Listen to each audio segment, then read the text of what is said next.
might be easy to point and laugh, but before you start judging, give a little grace, because if you're the one up here in the hot seat, being misdirected by someone who has spent their entire life learning how to deceive people, it's a little bit harder to figure out what's going on. And the reason why I love sharing this with people is because this happens to us every single day. 5,000 times a day, in fact. Remember those 4,000 to 5,000 messages all saying, hey, drive this, buy this, wear this, just do this, and it will give you life. The problem is it doesn't give us life, right? Sometimes it feels like a desert in this world, and our souls are so thirsty, aren't they? Because I believe that God, the person who created you, this miraculous supernatural God, that he created your soul to crave the things that he meant for you to experience, like meaning, joy, purpose, love, community, and therefore you're craving connection to those things. And so all our world has to come along and do is to say, hey, look at this. The problem is it doesn't have to be a real version of that thing. It just has to be a counterfeit version that looks real, right? And so we start chasing it down. We get it. We rack up friends on Facebook or followers on a social media platform. We buy that new shiny car. We move into that house, and it feels good for a short period of time. And then eventually our soul starts to get thirsty again because we got duped by a mirage. It was just a clever illusion in the desert. In fact, when Jesus was here on earth, he said some famous words. He says, hey, if you just come drink of me, I'm living water. If you drink of me, you will never be thirsty again. Now, we have access to that truth, but there's a lot of people who say that truth doesn't even exist. Here's a question for you guys. When Rayson was sitting in this chair, did he have access to the truth? Yes or no? No. Rayson, did I tie you down to this chair? No. Were you handcuffed? No. That means every single person that sits in this chair, they all have the ability to just go, I wonder. I'm curious. I wonder if there's more going on around me than what I can currently see. The problem is not that there was no truth. The truth was right there waiting to be discovered, and it actually could have set him free from the illusion that was trapping and entangling his perspective. The problem is not that there is no truth, it's that we're so busy being focused on what the world tells us we're supposed to fix our eyes on that we forget about the truth.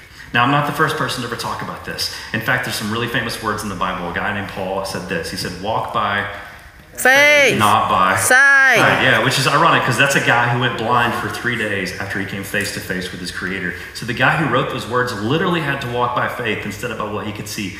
But before he penned those words in that chapter, 2 Corinthians chapter 5, at the end of chapter 4, he said this. Maybe you've heard these words before too. He said, fix your eyes not on what is seen, but on what is unseen. Now let's pause there for a second. There's more to the verse.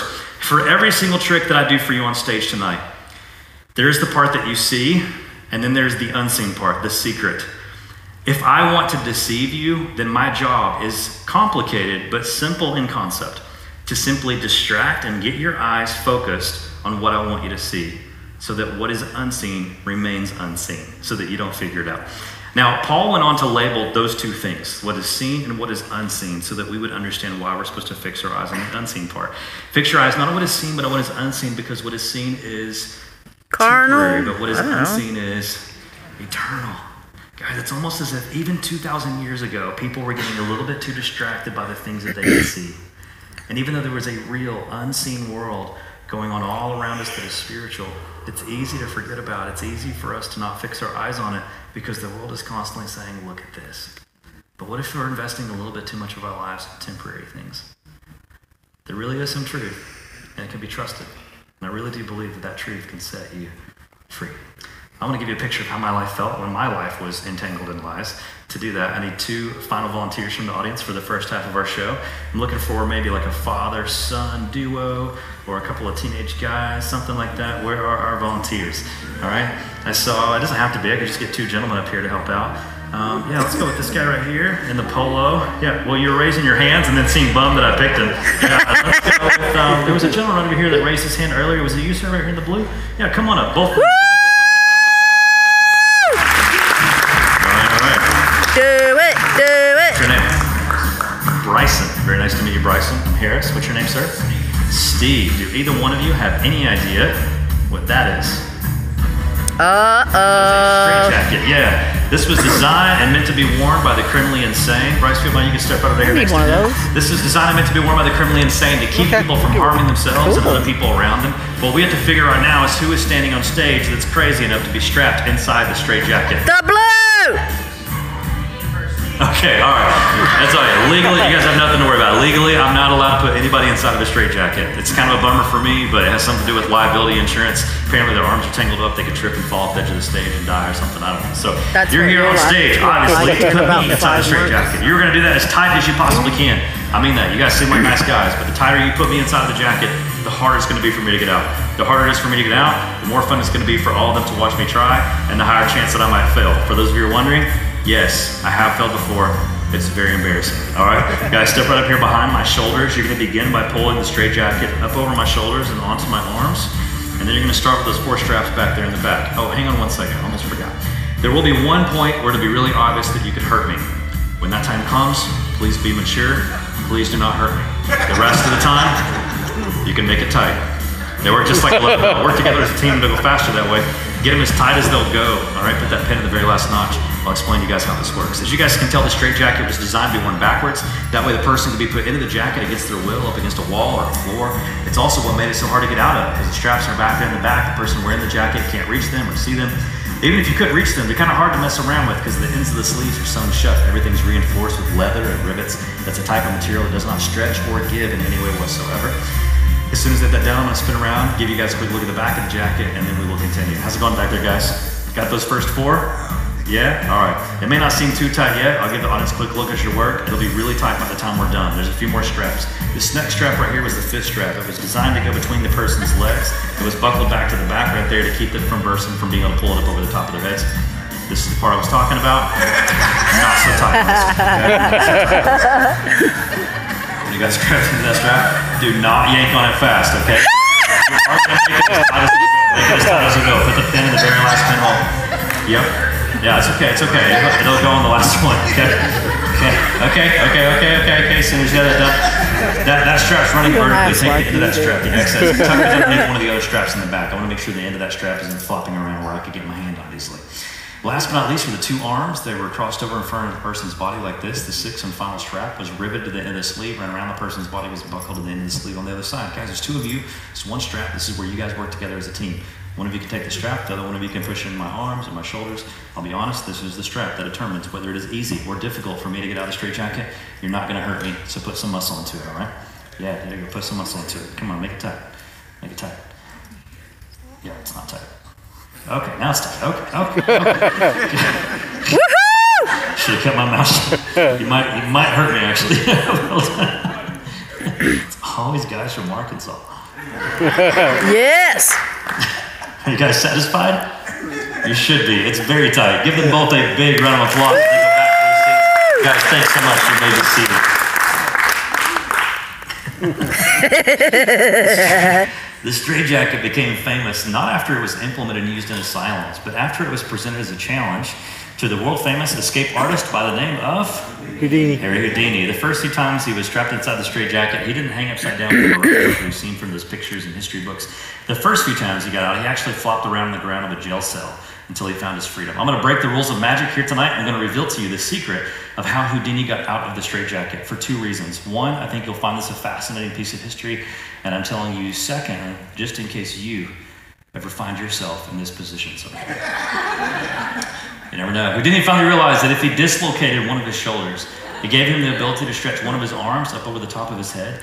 With his shoulders still out of place, he'd bring his arms back around the front of his body and begin the most difficult part of the escape. It may not seem like it, but the hardest part is actually getting an arm out of the sleeve of the jacket. It's made out of canvas, it doesn't stretch.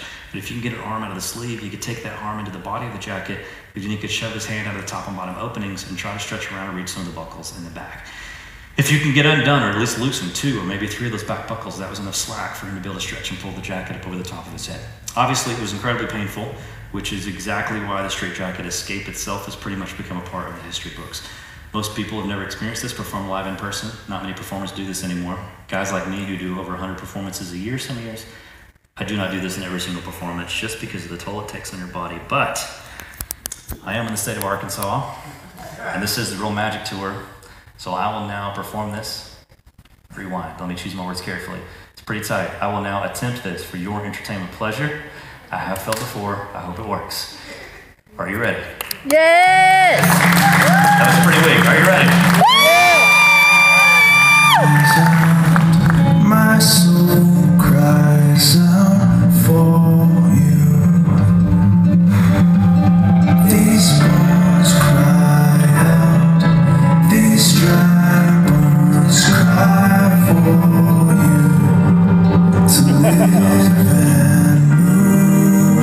'cause only you can raise the dead, could lift my head up.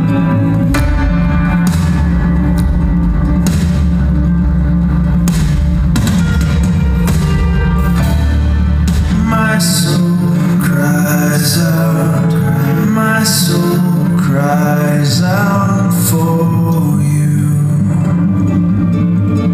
These bones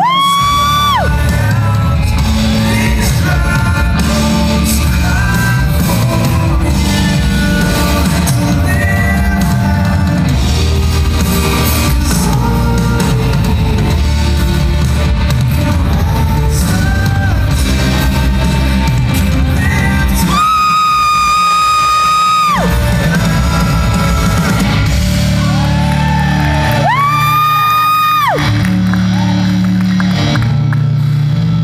Life is breaking out, it's breaking out. Life is breaking out, it's breaking out, it's breaking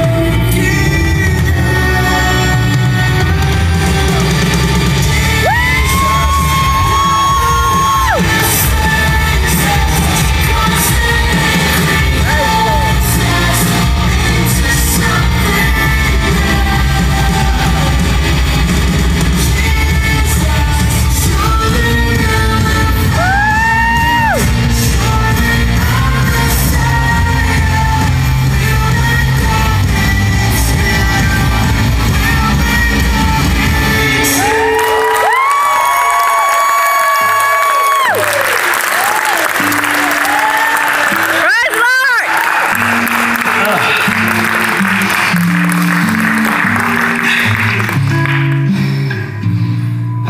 One second. Wow. This is usually part of the show where I'm supposed to say, do not try this at home.